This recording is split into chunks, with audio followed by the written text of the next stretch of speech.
Hello friends, सुंदर रंगीन पक्षी थिबा प्रजापति समस्त को बहुत भल लगे।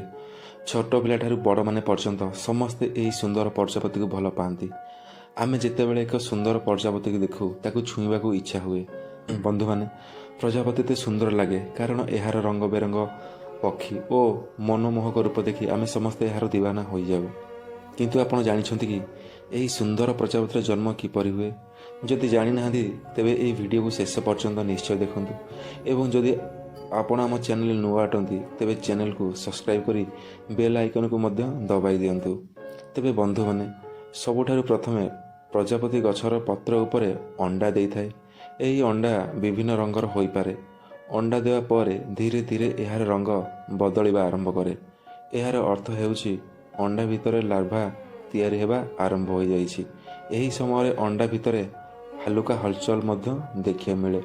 प्राय 15 दिन पर अंडार रंग कला हो जाए। यार अर्थ हेउछि अंडा भितर थिबा लार्भा संपूर्ण तैयारी हो जाइछि एवं जे कोनोसी समय अंडार खळ को भांगी बाहर को आसी परिबो। अंडारू बाहरिबा परे लार्भा सर्वप्रथमे सही अंडार खळ को खाइबा आरंभ करे। तापर से गछर पत्र खाइबा आरंभ करे।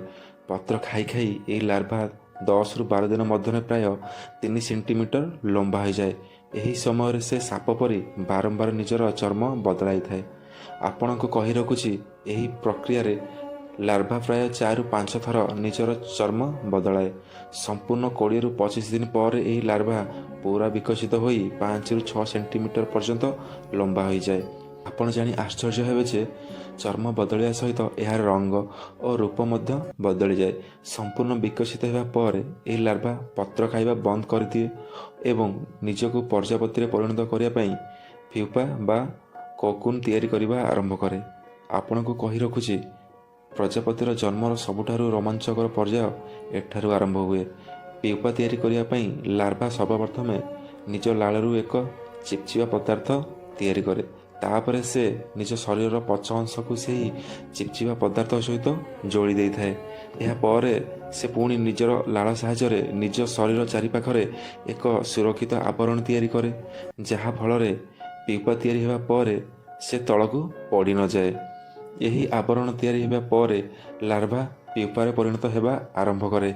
यही प्रक्रिया रे से पुणी थरे निजकू चर्म को छाड़ी दिए एवं संपूर्ण भाव में प्यूपारे परिणत हो जाए।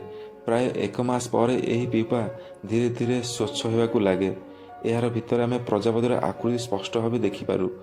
किछि समय पर यह भितर हलचल आरंभ हुए एवं शेष एक सुंदर प्रजापति प्यूपार खल को भांगी बाहर को आसे। एहीपरि भाव एक सुंदर प्रजापतिर जन्म हुए। बाहर को आसिया पर प्राय 1 घंटा मध्य प्रजापति निजर पाखक संपूर्ण विकसित करनिए। तापर से निजर नुआ जीवन नुआ सफर को उड़ी चली जाए। तेबे बंधु माने आशा करुछि आपनको ये वीडियो निश्चय भल लागिथिबो। जदि वीडियोटी भल लागि थाए तेबे एहाकु लाइक करंतु, निज संग मानक सह शेयर करंतु एवं आम चैनल को सब्सक्राइब करिया को भूलंतु नाही। एहीपरि आहुरी रोचक वीडियो देखिया पई हमर प्रोफाइल को चेक करी सेथिरे आपनकर मन पसंदर वीडियो देखि परिबे। ताहले परवर्ती वीडियो देखा। जय जगन्नाथ, धन्यवाद।